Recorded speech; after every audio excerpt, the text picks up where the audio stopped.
What is going on, my broskiis? My name is Toadskii, back again, here to bring you guys yet another One Piece Treasure Cruise video, and today we're doing another video on the brand globally, worldwide released version 3 lore. I've been using this guy a lot since I've pulled him. I've been using him extensively over the past few days, just testing him out in different pieces of content, and I've seen other content creators make videos on V3 lore as well, just to kind of get a greater sense for even on the Japan side of things as to how he's performing.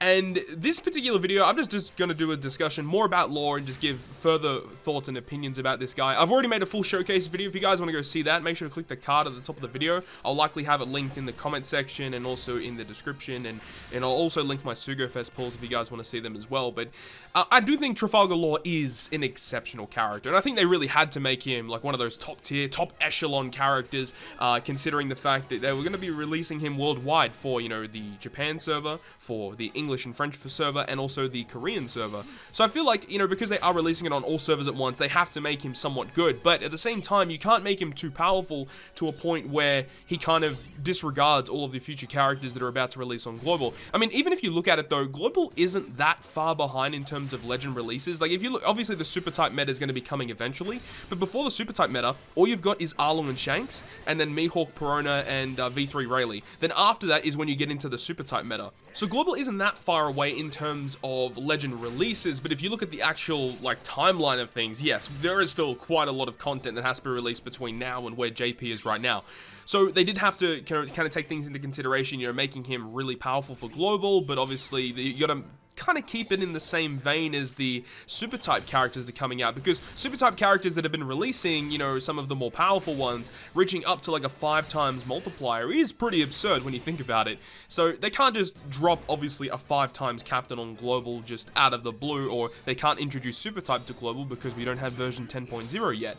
So they had to optimize a character that is good for all versions of the game, where they are at on their specific timeline of events. And I do think they did a pretty good job with releasing this character. This guy, if you really look at him, he's very, very similar to Legend Cracker. Now, the thing about it is Legend Cracker is still, to this day, one of the greatest subs in the game to provide you mass orb manipulation, to give you amazing color affinity, and a chain boost for multiple turns. This guy's very similar in the fact that he applies really good orb manipulation. He applies a chain style debuff, or not a debuff, but it is classified as a debuff, but it's a really good buff for your team, obviously, and also provides an orb boost instead of color affinity. So he is slightly different, but in the same vein, very similar to Legend Cracker.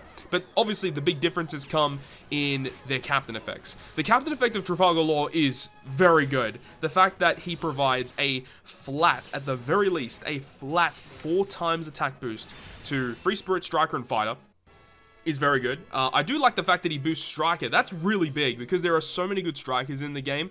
So I'm really happy that that is one of the classes that he specifically is focusing in on. He also boosts the Fighter class, which I think is quite good as well. I think it would have been a little better if he boosted Slashes. If it was Slasher, Striker, and Free Spirit, I think that would have been a little cooler in my opinion. That's what I would have preferred, but still, I digress. I think it's a fantastic captain effect just with that flat. But then if you are at full HP, you get the 4.5 times multiplier, which of course is really, really good because you have other 4.5 times captains, such as like Legend Sugar is released on JP right now, who is a super type character, and she provides a 4.5 boost to characters that are 40 cost or less. So only certain characters can get that, and then obviously when you launch her special, your whole team can get that boost. And then you got the super type characters, which get a 5 times boost under a certain condition with a certain orb, or if you hit with, you know, tap timing. I think Smoker's with perfects, right? I think it is. Or is it with the quick orb? I can't remember what Smoker is, but he can reach up to a 5 times multiplier. I think you have to hit a certain amount of perfects in order to reach that, which is still fine. So I do like the fact that this guy has the capabilities to reach a flat 4.5 basically all the time, but the only problem is you have to be at full HP. So obviously there are ways to do that. You would have to either heal yourself with a special, which again, why I brought up the Striker class, there are really good strikers that are healers. I mean, even like Legend Marker, for example, he's a fighter character and you can run him under Law, he's a good healer. Shirahoshi Mancherry, Shirahoshi herself. There's many good characters that you can use, even in Free Spirit. I use limited Rare Recruit Bonnie in a lot of teams here because she is not only a fantastic healer, which can get you to your full HP to get your huge multiplier, but provides really good utility on top of that, which is exceptional for limited Rare Recruit Bonnie. So if you've got Bonnie, it's going to make lore a lot better. Another character that I must say is probably the best sub for lore, if you are choosing to use him as a captain, is Sober Mask.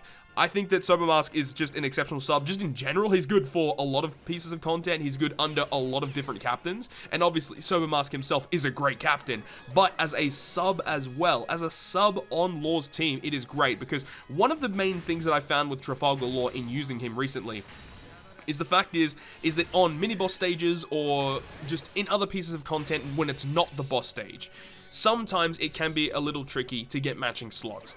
There aren't too many sailor effects that you can provide under lore from what I've seen so far, from what I've used thus far, that just give you more matching slots. I think it would have been awesome if the new Sabo and Luffy that dropped with lore had crewmate effects that, you know, obviously they have the special cooldown ones, the resisting special reverse, which I think is fine for what they do, but it would have been nice if their other one, instead of being, you know, 50 attack and HP for fighters or Free Spirit or whatever it is, it should have been like make strength orbs beneficial for Free Spirit if your captain's Free Spirit or something along those lines. I think that would have made lore a lot better, utilizing some of the new characters that he debuted with.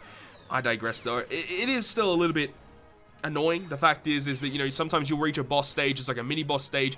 You guys might have seen it when I played against Colosseum Lore in my original showcase video, if you guys have checked that one out. But the mini boss Luffy on Colosseum Lore, it was a little tricky to beat because not having matching slots obviously reduces your damage by a lot, and Lore will kind of struggle to get those matching slots. But speaking of that, this is why Sober Mask is so good, because you can use him on a mini boss stage, for example, to get a full board of orbs and an attack boost, and then you can use him again on another stage to get, once again, full board of orbs and an attack boost. So Sober Mask is going to be a great asset to your team if you are using Lore as a captain.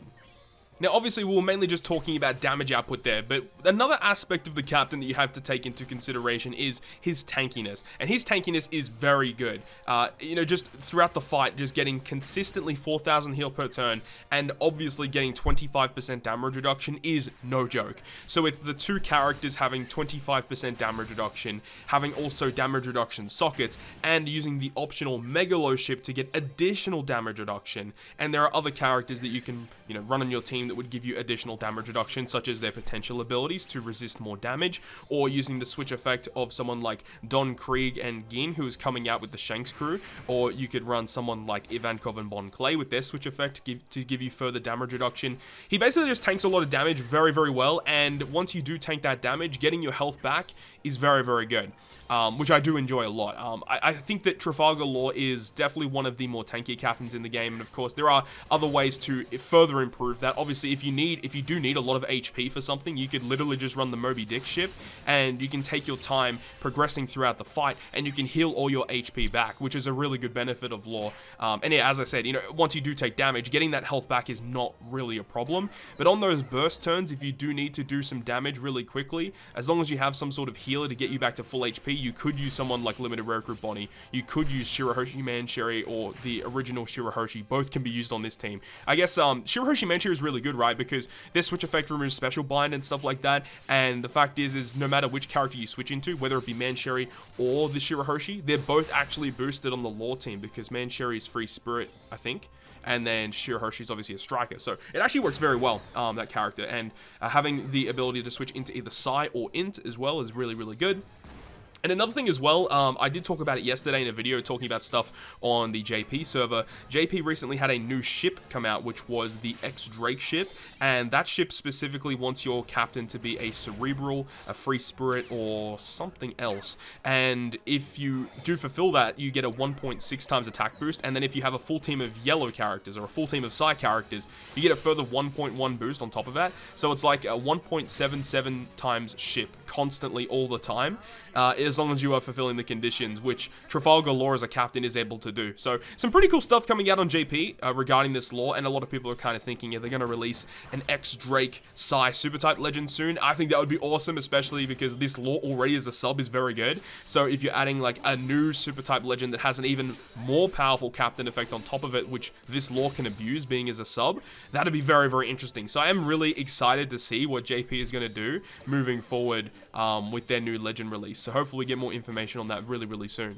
So the main thing I'm really thinking about now is, where do I place this guy on my tier list? I'm not really 100% sure where I would place him. I did make a tweet a little earlier discussing it. I do think that this character has aspects of both being a tier 1 and a tier 0 character. He's definitely in tier 1 or tier 0.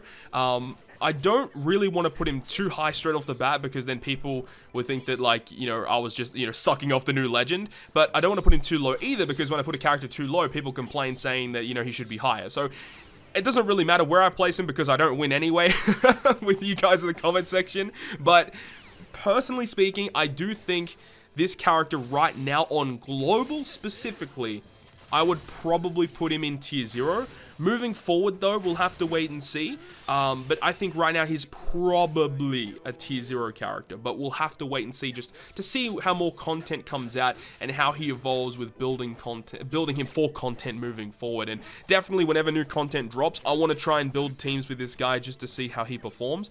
And I do think this guy will be able to beat pretty much anything that will be dropping, and I have seen other content creators using to clear some pretty difficult content. So it's further going on to show that how good this guy actually is. And of course, having access to strikers, free spirit, and fighter characters, that's a large majority of the game that you have access to, and lots of powerful characters in that array there.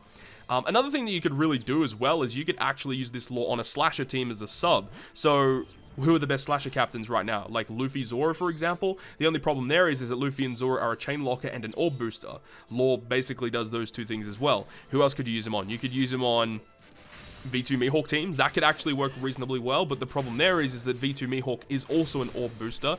Lore is also an orb booster. So I guess Lore is still really good though. You'd rather use Lore special rather than the Mihawk special, because Mihawk is reliant on you getting the Dex and Int slots in order for you to get your boosts and all that. So I think that you can still run a really powerful team with double V2 Mihawk, this new lore as a sub, and then V2 Zoro as well. That's some pretty cool, it's a pretty cool team that you could build there. So that's another option, I suppose. But I do think that we do need some better slasher captains just in general, and unfortunately this guy is unable to fulfill that being a slasher captain. As I said, it would have been cool if he was a striker slasher free spirit captain, but even though he is a fighter captain instead of slasher, he could still get access to like some really good characters in the fighter class, of course, so that's still really, really good. But that is going to wrap up this video today, guys, just giving more discussion about V3 lore and my opinions on him. So let me know down below in the comment section on your thoughts and opinions about lore. Where would you place him in a tier list right now? If you did end up pulling him, how do you enjoy him thus far? Because personally speaking, I think he's definitely he's been one of the most fun legends that I've used in a really long time. So I'm definitely enjoying using this guy. So hopefully you guys enjoyed this video today, and if you guys did enjoy it, make sure you go ahead and leave a like. And if you want to stay up to date with all the content that I post, including more One Piece Treasure Cruise content, make sure to hit the subscribe button down below. But on that, guys, I'll see you guys within the next video.